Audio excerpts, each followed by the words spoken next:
Hello everyone, I'm Chris Kihonge and welcome back to another episode in our show, Perfect Us. Perfect Us is a show whereby we talk about unappreciated talent in the field of poetry, stories and lifestyle. In today's episode, we'll be talking about a poem by yours truly, Vote Wisely, that I had published on my blog, kihonge.blogspot.com. I published it on 17th August 2021 and I'm going to read it. I hope you enjoy it. Vote wisely.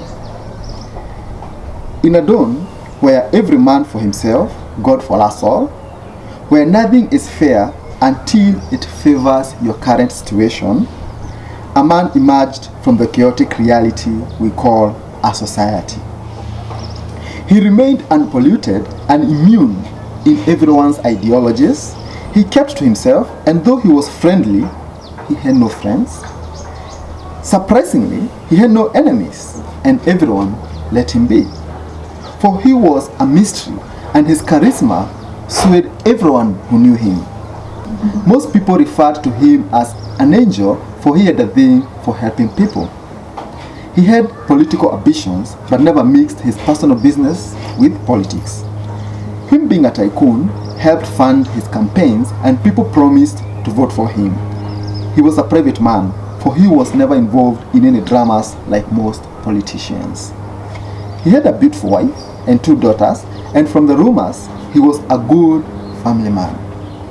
Then election day came, and irrespective of his good character traits, people did not vote for him. They voted for another candidate whose reputation and character was questionable.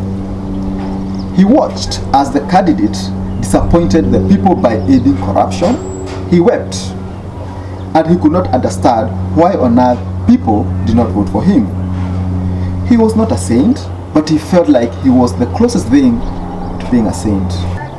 But there was nothing he could do, so he decided to focus on his business. Out of disappointment, he killed all ambitions he had in becoming a politician. As for me, I can't help but wonder, when we did the elections, did he lose or did we lose? So, about that poem, it's a poem I wrote during the campaign time. We did the elections, and I'm pretty sure by now we are assessing the people whom we elected, how they are faring in the government seats.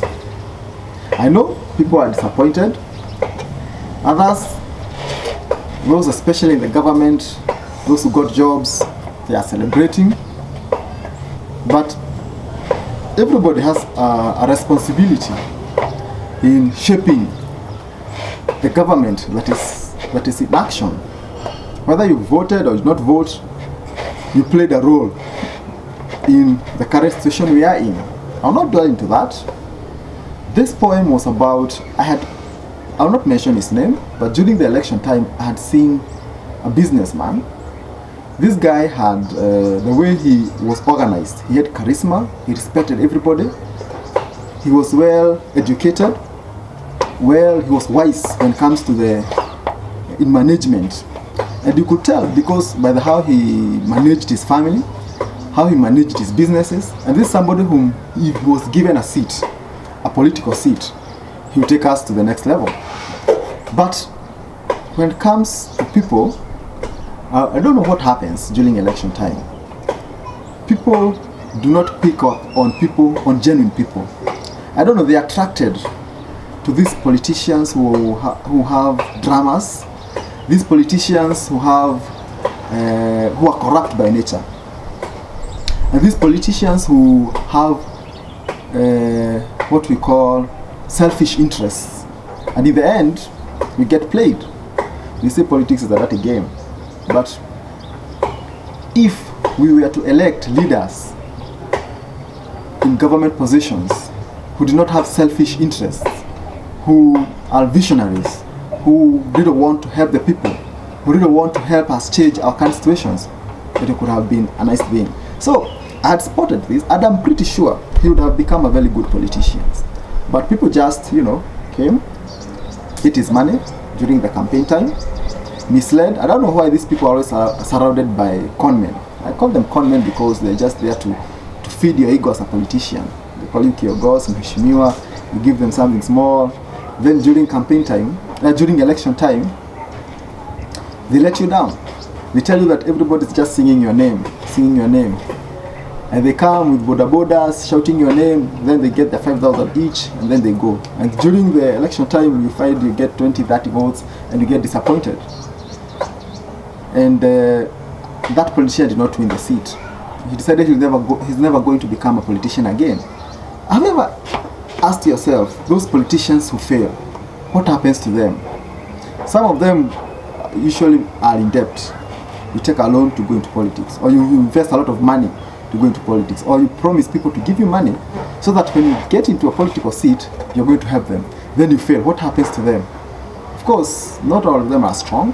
Sometimes we lose good leaders because, I don't know why, but I think it's high time we get to that point whereby we assess people for who they are, and we try to figure out a way to identify those politicians who have selfish interest and who are going to sell us away and keep us in a pathetic situation whereby everybody is still complaining. So it's about politics. I'm not a big fan of politics because I don't like dirty games, but it's something that is part of us, and for you to survive in this area you have to understand the political environment, and I think something that we should shape. And this poem, I wrote it before even people did not vote, even when this politician was campaigning. I had a feeling that he's a good politician, he'll make a good politician, but people they like the wrong people. Wanapenda wakora. When it comes to genuine people, not so much. So I knew he didn't stand a chance, and I could see people telling him that he's going to take that seat. They guaranteed him, and he believed it. That's the sad part. He believed it. So it is what it is. That's politics, and we'll try to dwell more into it. So that's all we had prepared for you at Pafatas. Watch, subscribe, like, share at Just a Trivia, at Pafatas, at Just a Trivia Visuals, at Pafatas. Till next time, bye.